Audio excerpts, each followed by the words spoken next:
Hello everyone, welcome to the Social Club. The Premier League season is over. Review will really start kicking off on Ball Street after Social Club this week and beyond. Still some amazing content to come, but thought we'd look back on the weekend's action as we tend to do, because that's what we do. We're going to start with John Terry. Now, I think obviously we're going to come on to the idea that it's almost his last hurrah for Chelsea. He took up the cup final to come and what have you, and whether he should be looking to retire or move on. But I want to start with this incident that took place during the game, Chelsea-Sunderland.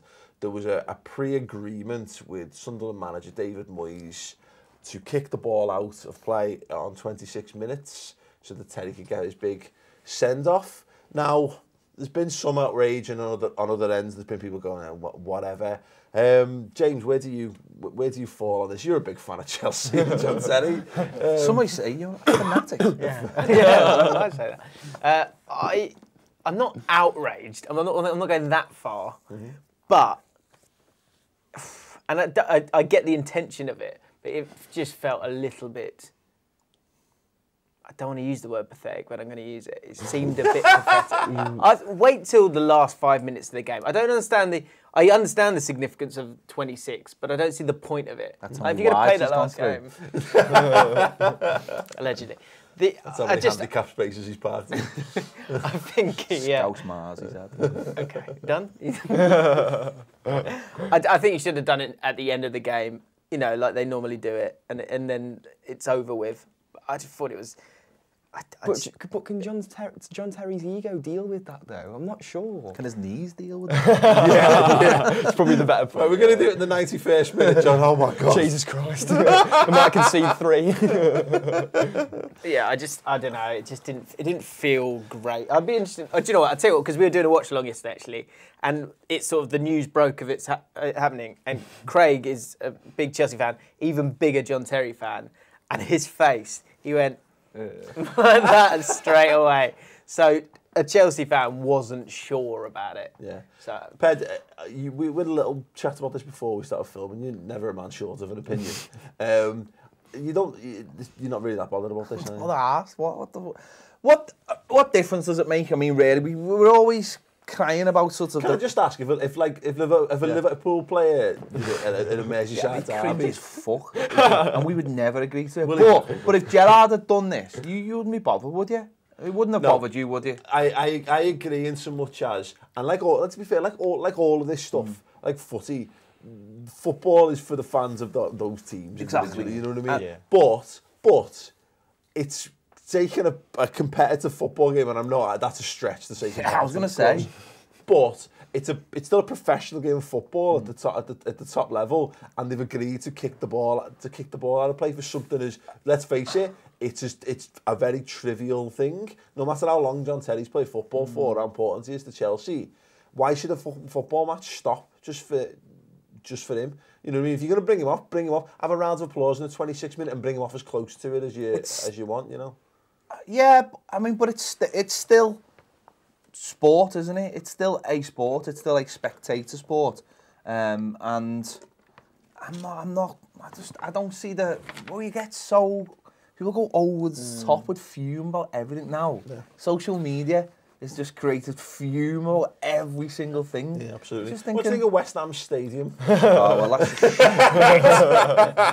Ham had done it. And no, but I just think, hang on, what do you think about West Ham? Or can we not talk about that? Pleasant experience. Wonderful people. What do West Ham fans think of you being in West Ham Stadium? No one knows what this means. Yeah, I know, but that's good, because then they'll start asking questions about what happened with Paul at West Ham Stadium. YouTube.com/MateTV. Yeah, go on, James. What do you think? For me, I'm pretty much with Peds. I don't really care. A few people are going to turn it into a GIF and, it's going to be plastered all over channels and it's going to get reach and engagement and everyone's going to be happy for about 2 weeks. Don't care. Just move on. Concentrate on what's important, which is... Getting Villa back into the Premier League, obviously. Peds, you took the words out of my mouth. There you go. You took the words out of my mouth. Yeah. Who does it reflect badly on, and if it affects badly? Because it just feels a bit indulgent. Is it? But I would think it reflects. Look, retire the number. He's been unbelievable servant for them, like captain, leader, all that stuff. Just do it at the end of the game. It's still a game of football. Sunderland may well have just been getting a foothold in that game, ready to make an incredible comeback. We'll never I was know. just going to say, is it not bad worse on Sunderland? Does it not reflect a bit worse on Moyes? Yeah, Moyes, Because he's been relegated and I'm not saying it's a slap in the face because it's not. It's a tiny moment, but I think it's worse on them because they've become the full-on laughing stock now. What do you think's worse, kicking the ball at 26th minute for John Terry to get guard of honour, or playing Julian Lescott? That last goal. The last Who goal. said they even kicked it out? It's just No, normal Pickford did. play. Pickford did, to be fair. Well, Pickford is the only one who But could the way achieve Just that. cringy, innit? To be fair, like, if they had Brad Guzan in goal, which I know from Middlesbrough, that man kicked the ball out of play about 10 times in that game. Be like, has he done it? Has he not done it? It'd be genuine. You'd be like, no, that's got to have been accidents. It's just odds on that he's kicked it out of the. They actually thought it was in the 26th minute they'd be scoring, and it would just be taking them off for when they were doing the kick. Yeah, yeah. I mean, to be fair, it's not like those testimonial things where they give him a penalty.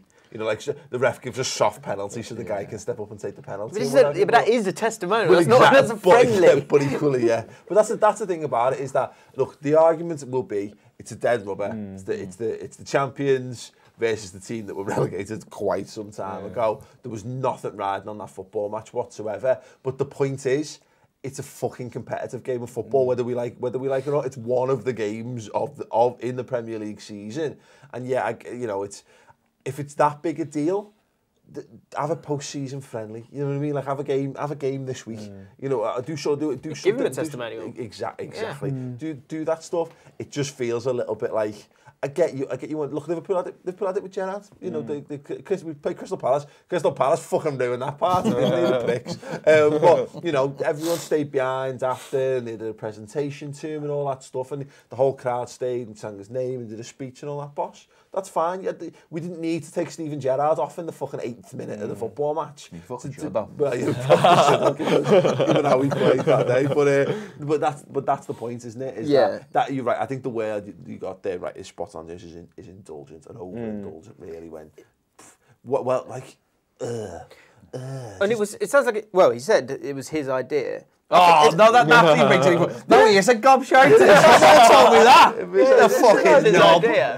No one told me that. But that's a shame as well. Oh my God. Oh my God. Oh, I feel so bad for him and how fucking needy that cunt is. Yeah. John Terry had to go. At what point is the thought process? And I think it's a similar thought process to people who like Bon Jovi. John Bon Jovi, and he had to go, no, listen to me. He had to go, lads, so this band thing's going really well. Yeah. I've got an idea for a name for the band. My name. Bon Jovi, and they go, John, right, good. As in John Bon Jovi. Yeah, exactly, John Bon Jovi.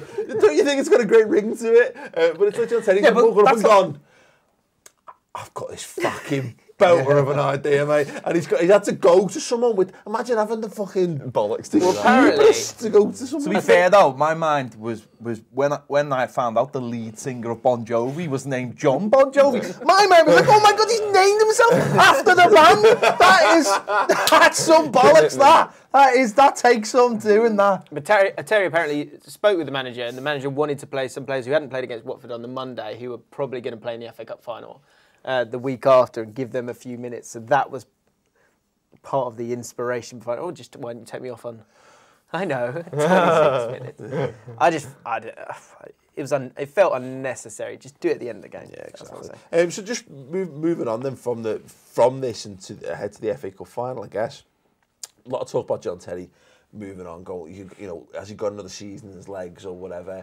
Do we think he should just call time? I mean, what a way to go out, James, if nothing else. You know, Premier League title, could well be picking up the FA Cup as well. You know, whether he's on the field or not, he'll probably be picking the cup up only because that's what he does.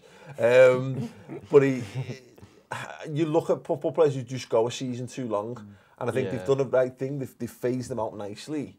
He gets to go out in the biggest possible time. I can only think of what. Like Ferdinand came to QPR. Rio Ferdinand came to QPR, and it obviously went through a very difficult year. It didn't work out for him.